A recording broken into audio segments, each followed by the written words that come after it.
Alright, hi, I'm Jane. I'm Chris. And this is Jeffrey.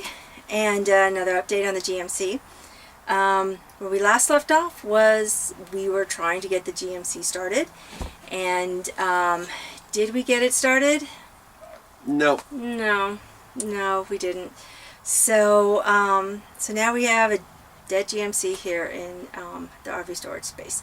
However, one of the reasons why we haven't done an update in quite some time is because this guy, he's had cataracts since he was like around 2 or 3. He's 7.5, and if we were to save his eyesight, we had to have him. He had to have cataract surgery soon.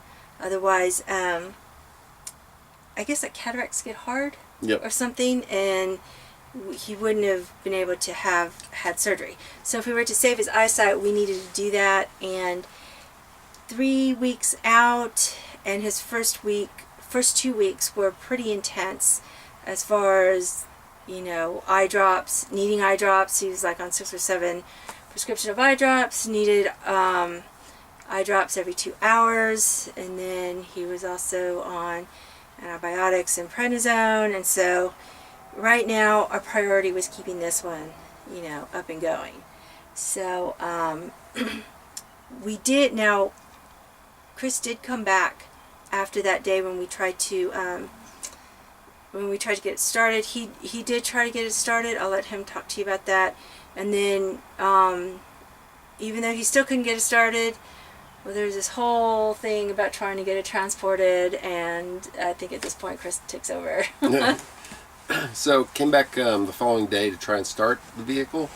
One of the things, just came in, and first thing I did was try start. Obviously didn't start again.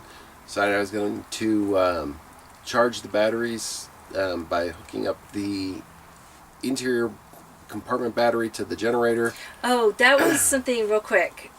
When I think our last video, you heard the generator running. Oh, we're charging the battery. Well, you know, new RV users and owners, we kind of forgot to plug the battery or the house into the generator. So yeah, that's why. So we came back, or I came back to do that, and couldn't even get the generator to start. And so I was checking things out. I happened to notice that we were now suddenly out of fuel, which was interesting because when we got to the lot, before any of, you know, on the ride home, we had 12 gallons of fuel left, and we're now actually sitting on an empty tank, which means we have a fuel leak somewhere. And most likely what ended up happening is the fuel lines, because they probably sat for, you know, 4 or 5 years before that, they probably just got dissolved by the ethanol as we drove it home. And then when we got here, what we suspect, we'll find out eventually if that's the case or not, is the fuel lines just were, you know, broke, and so now we have fuel that just evaporated out, which kind of sucks because now we can't even really, you know, even if we were to replace the batteries and get it to start, we wouldn't have any fuel to start it with. Don't really want to dump a bunch of fuel in the tank with a leaking fuel line. That's just a recipe for disaster. So we had fallen back to a plan to actually just go ahead and get the RV transported to Florida, and we were trying to find somebody to transport it, and we tried U-Ship, and we got a bid, but the guy flaked out on us. Then we found a guy that he does RV transport. That's his job, but the GMC is a little too big for his trailer, so there's no go on that. So we're now back to our original plan, which was get it to somebody locally, which means we'll end up having it towed over to the mechanic, and he'll get the wonderful task of taking a look and replacing the fuel lines and getting the thing to actually start up a little bit, see if he can find the electrical problem. If he can, he can. If he can't, he can't. We'll deal with that, you know, later on if we have to, and then also get the brakes looked at, which was, you know, where our original concern with, you know, moving it in the first place was. So if we get all that done, then we'll actually have a moving GMC that we can bring back here and park on the lot. Well, hopefully we can get it to Florida.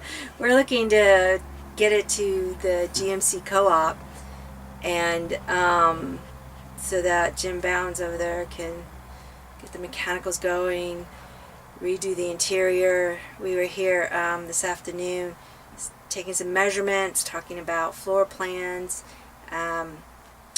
because we would eventually like to go full-time RV, and in that time,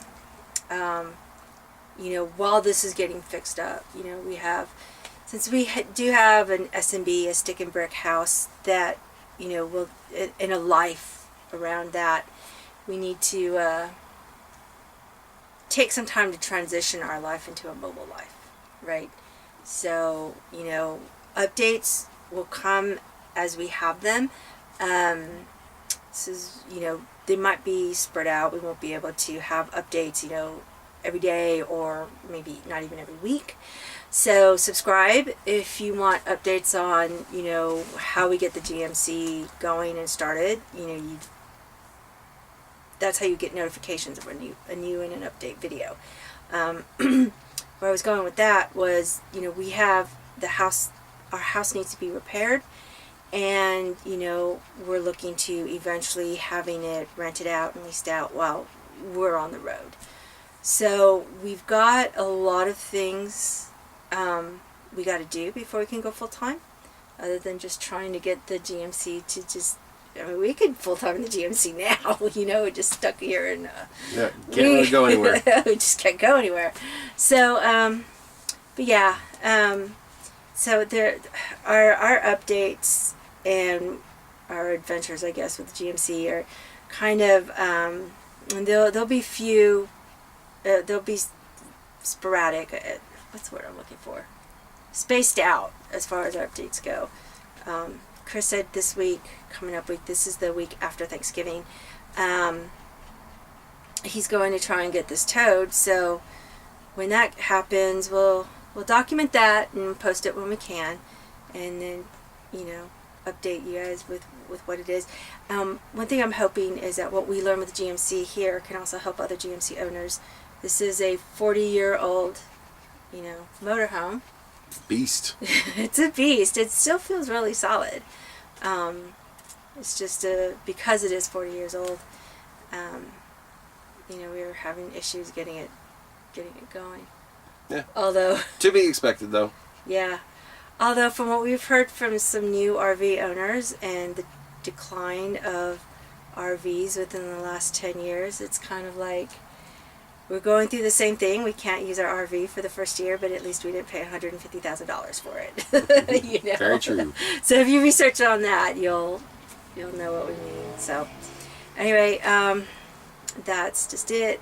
Like I said, we wanted to do an update. Happy Thanksgiving. Hope you had a blessed Thanksgiving, and your next year is full of abundance. Anything else? That's it.